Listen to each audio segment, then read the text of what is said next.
Bonjour à tous et bienvenue sur cette chaîne. Aujourd'hui, exceptionnellement, on est dans ma voiture. Voilà.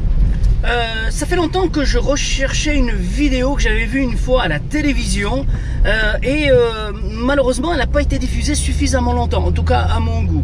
Cette vidéo, eh bien, il y avait des témoignages très poignants, notamment d'un père qui a perdu son fils sur autoroute, donc lors d'un accident bien sûr.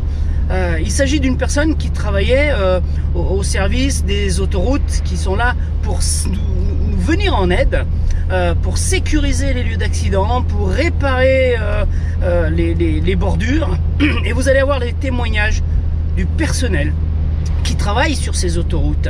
Et vous allez peut-être enfin réaliser les craintes qu'ils ont à chaque fois qu'ils viennent travailler, la peur au ventre à cause de certains comportements totalement dangereux. Allez, je vous laisse regarder cette vidéo et puis on se retrouve juste après.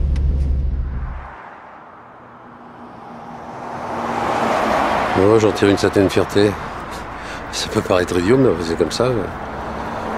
On est présent jour et nuit pour assurer la sécurité de chacun. On est soudés tous ensemble par cette idée du service. Parce que c'est ça qu'on offre avant tout, c'est un service à tous ceux qui roulent. On vit sur la route, c'est tous les jours, je sais pas combien de décibels, ça use, ça fatigue, c'est du stress quoi.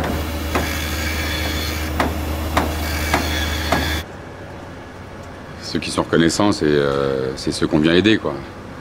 Sinon pour les autres, on est juste un obstacle supplémentaire sur la route. Allez, go. Mais il y a bien une raison pour qu'on y soit sur la route. Hein, on n'est pas là par hasard. Alors, pour qu'ils puissent aller au taf, il faut bien que nous on bosse. Voilà. Bon, on a appelé le dépanneur, il devrait pas tarder, vous restez là. Ok, merci. Moi, le premier, je me rendais pas compte, mais c'est vrai que ils sont pas là que pour reboucher les trous ou ramasser ce qui traîne. Ça faisait longtemps que j'ai pas eu peur comme ça, moi. Parce que quand les camions passent, là, on le sent bien le vent, là. Je sais pas comment vous faites, moi, les gars.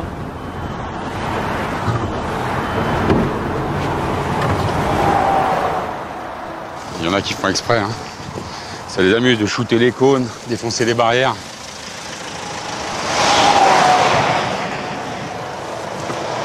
On a l'impression que c'est un jeu pour eux.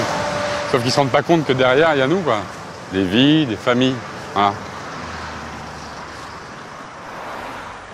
J'ai tapé dans un de leurs rétros un jour, je l'avoue, je m'en suis à peine rendu compte. De toute façon, on roule, on s'arrête même pas. Ça m'est même arrivé de pisser dans une bouteille pour éviter de m'arrêter, alors tu vois.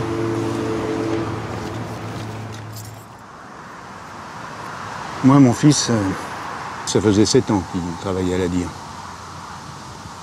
Ça s'est passé un soir. Il venait vérifier un panneau. Comment ça s'appelle déjà? Je suis désolé, depuis j'ai des problèmes de mémoire en plus. Enfin bref, vous voyez, un panneau d'information sur la route.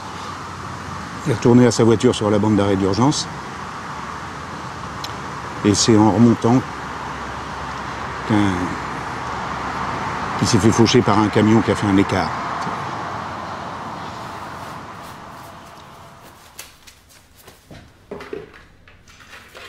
J'étais à 5 mètres de mon fourgon.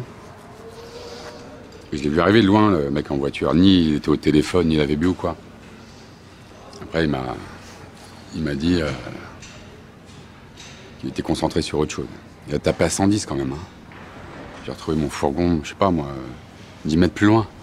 J'ai rien eu, juste des égratignures à la main à cause des projections de verre. Mais voilà. Ce qui m'a le plus marqué, c'est le bruit. Et j'ai eu ma femme au téléphone dans la journée, je lui ai pas dit tout de suite. C'est en rentrant le soir à la maison, quoi, je lui ai raconté. Je lui ai montré les photos de l'accident, quoi. C'est le comportement des conducteurs qu'il faut arriver à faire évoluer. Le plus grand risque, c'est... On vit ça tous les jours, donc faut pas que ça devienne une routine. Ah, c'est bien passé ?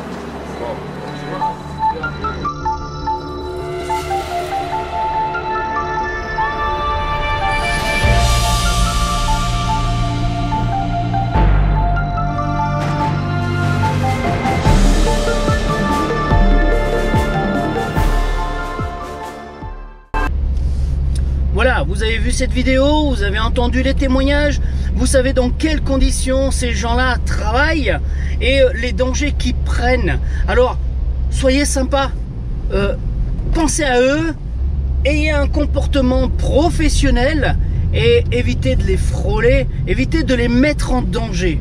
Il y a eu beaucoup d'accidents de camions qui ont percuté les véhicules d'intervention sur l'autoroute. Alors, soyez vigilants, voilà, et pensez à eux. Allez, je vous dis à très bientôt pour une autre vidéo. Ciao, ciao.